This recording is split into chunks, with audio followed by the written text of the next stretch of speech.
Well, we have an exciting lunchroom or luncheon presentation by some amazing speakers, and continue to enjoy your food, but open your ears and listen because you are going to be really, really impressed with what they have to say. First of all, it is a real pleasure and a privilege to introduce the Honorable LaDoris G. Harris from the U.S. Department of Energy. Dr. Harris is recognized as one of energy field's leading engineering experts. She is a trailblazer who continues to set new paths in her current role as the Director of the Office of Economic Impact and Diversity at the U.S. Department of Energy.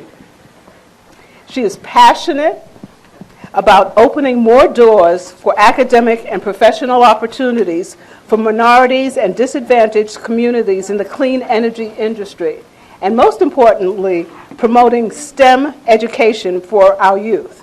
You know, as you have heard and as they say, our young people aren't interested in the sciences and math. We're here to prove them wrong, and Dr. Harris is leading the march on that issue. With a career that has spanned across the nuclear industry, engineering firms, and entrepreneurship, the Honorable LaDoris Harris is indeed a phenomenal woman. We are particularly pleased that she has taken time out of her busy schedule to join us today, particularly given her background and commitment to ensuring minorities and historically underrepresented communities are afforded an opportunity to participate fully in the federal government's energy programs. Please join me in welcoming the Honorable LaDoris G. Harris.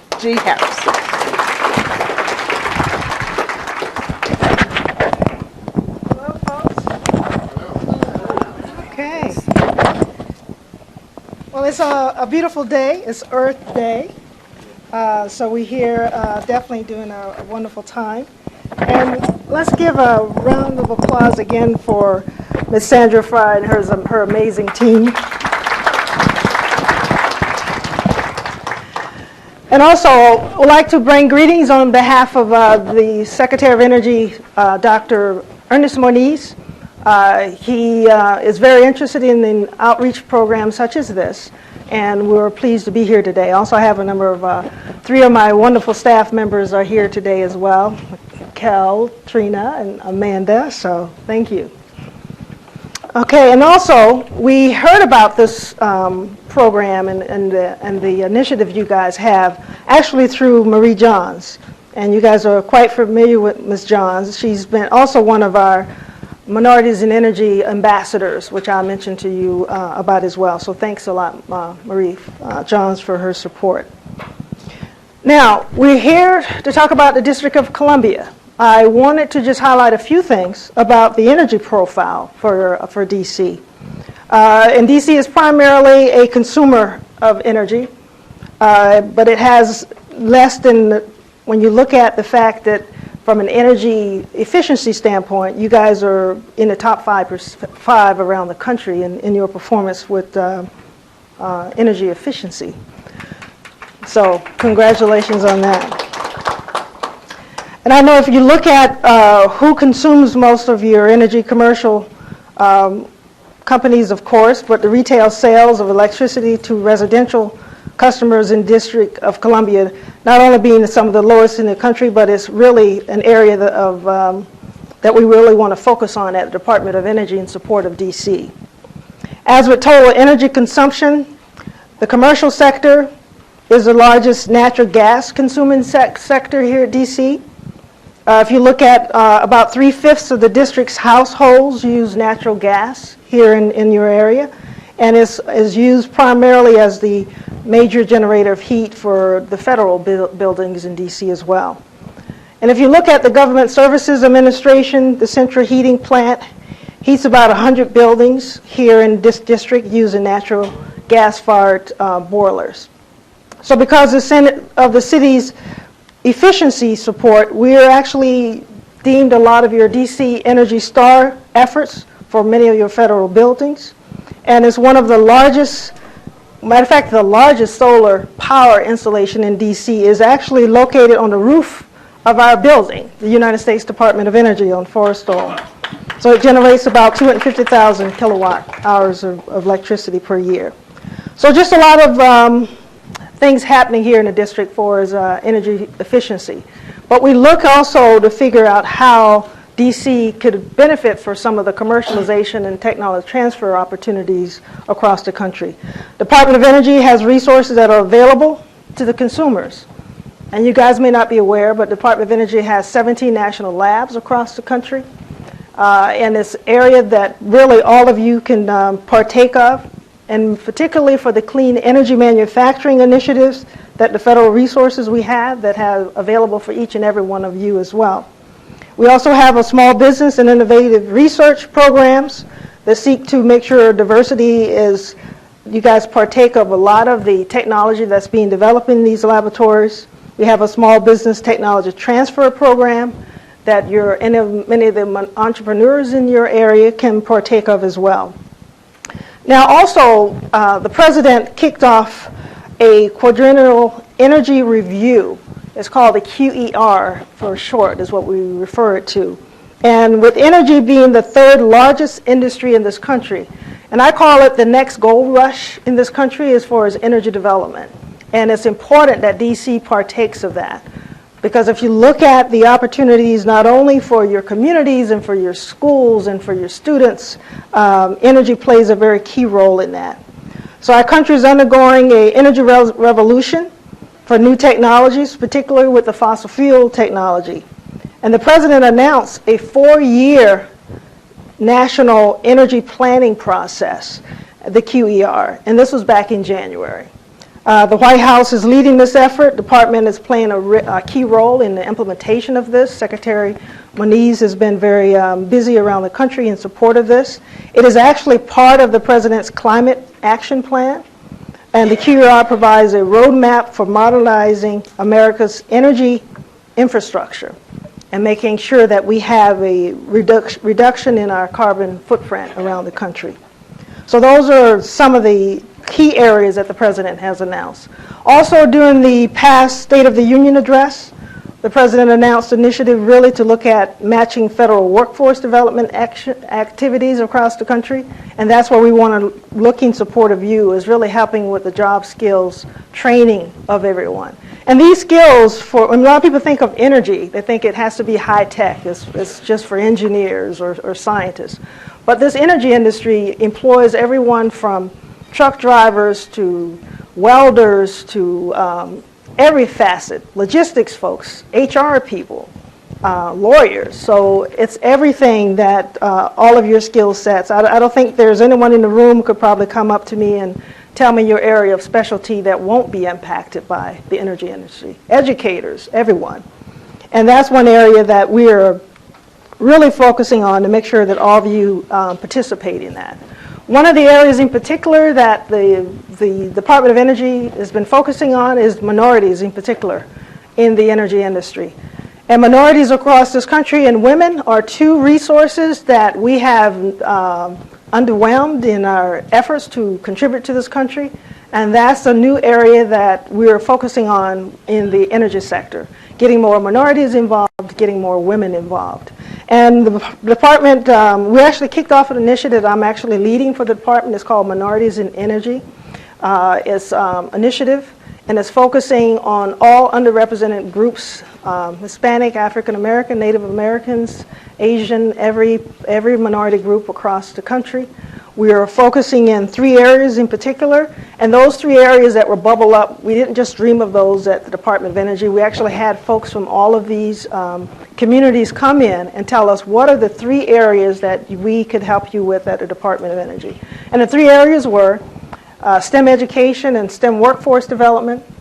That's a key area for us that's developing, as I mentioned, across the country. Also, economic entrepreneurship and development, energy economic development.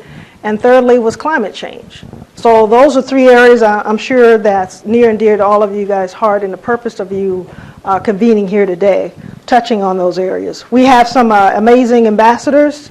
These are the folks that will promote this message across the communities all across the country. Mark Muriel, for example, the president of the National Urban League, is one of our ambassadors.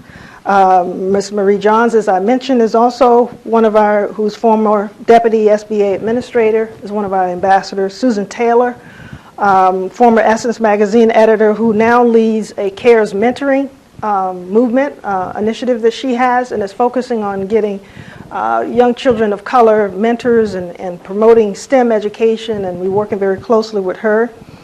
So Dr. Freeman Wabowski, for example, president of the University of Maryland, Baltimore County, is also one of our ambassadors. We also have a number of industry partners. Washington Gas, there are a few of you here from Washington Gas that are also participating. Also Shell and BP are some of our industry ambassadors, partners as well. So we have a wide net, not only focusing on key leaders across the country, but also companies that will be supportive of us and the cause that we have. Another area when it comes to STEM education, we support a lot of historically black colleges. For example, we work very closely with Howard University here in DC, for example, and we've provided millions of dollars of funding to all of the minority-serving institutions across around the country. The Department of Energy, which is the largest basic research contributor in the world, is the Department of Energy. We give out maybe $1.6 billion in higher education funding to institutions across this country, many of here in DC. So that's one area that we are very much particularly interested in your help. Science Bowl, that's an initiative that the Department of Energy has. It runs this Science Bowl nationwide, getting kids interested in STEM. We actually host the DC Regional Science Bowl every year for middle and high school students. We'd love to have your kids in your schools partake of that. We contact our office, please, to get more involved, because we actually finding it pretty challenging, which is surprising for me, to get more of the DC schools involved in these contests. And it's an amazing experience for all of your kids. So please really let us know what we can do to get your guys involved. We have approximately 240,000 students that participate nationwide, and it's been going on for 24 years. So if you haven't heard of it, please engage our office. Also, we're doing a number of other things. Energy literacy, we have a table set up outside. We have a lot of literature that we provide communities in support of climate change, ways to make your homes more efficient. All that is also part of what we have in support of you. So it's important for us, folks, to really do what we can to support your community. One of the things that I've been doing, I've been in office now for 3 years. So I've been in the energy industry for a long time. I always use the term that Bo knows football. I know energy pretty well. So that's an old saying. Probably some of the young folks in were like, Bo, who is that? But it's important for all of you to know that we have the expertise at the department to support any community issue or concerns you have. Matter of fact, I was just talking to a gentleman before I came in that was interested in how can we pull together a lot of the utilities and gas companies in your area to help you develop workforce and job opportunities for all of you. Now, as I said earlier, you're a major consumer of energy, but that does not eliminate you from participating in what I call this energy gold rush that's going on across this country. So a lot of pipelines, for example, gas pipelines will have to be replaced in the city of DC as they are being replaced around the country. That's one area that will help develop the workforce. A good example of a community that we went into very similar to DC are the need to have more minorities and underrepresented communities participate, or just DC residents overall. We were, before Senator Landry was out of office back last June, maybe last April of last year, right about now, last year, we were asked to go to Louisiana, the state of Louisiana, and be the convening authority to really look into what will be a $6 to $8 billion of energy development that's happening in that state. Now, the interesting thing is, we were asked to go to a little place called Lake Charles, if you guys are familiar with Louisiana, which is a 49% African-American little city. Imagine $6 to $8 billion. I understand the figure is now up to about $80 billion because there's some clean energy development that has been added. The world's largest liquefied natural gas facility will be developed there. It's about $20 billion alone. But we were asked for the purpose of the fact that a lot of underrepresented communities had not positioned themselves to partake of this energy development. So we convened probably 6 different key business leaders. Sasol, which is a South African-based company that's building that LNG facility, is there. You got Floral, you got Bechtel, you got Sempra. So a lot of key Fortune 500 companies that are going down there to develop energy in this little small city. Also, so we got them at the table. We got all the community colleges at the table. The university, Southern University, for example, is in that area. We also got the community leaders like yourselves were convened. So we focus on 2 things. The morning we focus on the STEM and the workforce development that will come be associated with that development. The community colleges were actually getting pipe fitters and welders and all those folks involved. The community colleges, the 4-year institutions, and of course the businesses were interested in coming to the table. That was the first time ever all those entities had come together around the table. And so we've been working with that city ever since then. And to use Louisiana as probably the model, because if you think about it, all this energy development around the country, there's no one focusing on a model for the communities. Because when this energy development comes and, what's happening in Nevada, all this big development, but the big companies show up, other people out of town shows up, all those things happen, but no one's doing any pre-planning with the community to prepare themselves to partake of that boom that's happening to their cities. So you may face something similar, for example, if the gas pipelines and there's a lot of energy development that you can partake of in the city. So my advice to you, as we worked in Louisiana, is we're planning on putting together a playbook that could be used around the country for other cities such as yours or anywhere else that's going to happen. And being I'm a Six Sigma trained GE executive, so I love processes and methods and things put in place. So we want to make sure those things are put in place ahead of time that we can share with other cities. So this has come to my concern.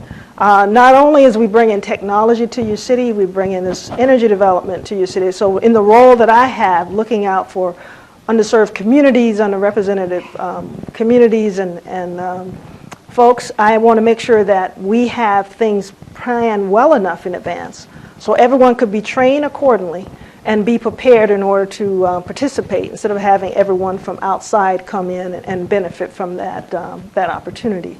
And that is what we want all of you to really think about, how you can benefit from the opportunities in energy and really study what's happening, some of the policies and the different things that are coming to play. And I always use the term we're in our 4th quarter is what the president says for this administration. Persons like myself, I have given my time to make sure that we have put as much as we could in place to support you when this wave comes. But as importantly, to make sure a lot of businesses that are impacted by energy. And a lot of people think not only is it with the big projects that are going on, but guess what? There has to be more schools, there have to be more barbershops, there have to be everything. In the little city of Louisiana, when 35,000 jobs will come into that city, it's everything. Literally any and everything you guys do, from lawn mowing to executives will have to participate in that growth. So the key is, how do you position yourselves to do that? And that's what we want to do as best we can to support the city of DC. So it's all about what we can do to make your lives better for energy. And listen, folks, the Department of Energy is right up the street. And a lot of those big programs that we have, a lot of the resources we have people fly in from around the world to come visit that facility. And I really would encourage you to work with the People's Council and find out ways that you can partner with the Department of Energy better, get us more into your community for as an educational standpoint. You can see some of the literature out on the table if you take a peek. There's some amazing tips and all that we can have to help you become more energy efficient, but then also concern yourselves with the opportunities in the energy industry. Go to our website, take a peek, see what we can do to make you guys' lives even better, because we're here to make sure what we can do and understand that energy, seriously folks, please pay attention to the development of energy in this country. It's a concern I have in Louisiana when I see our young men on, watching all this stuff come into the city. I just don't want them to watch it come in and watch it go out and they have no participation in it.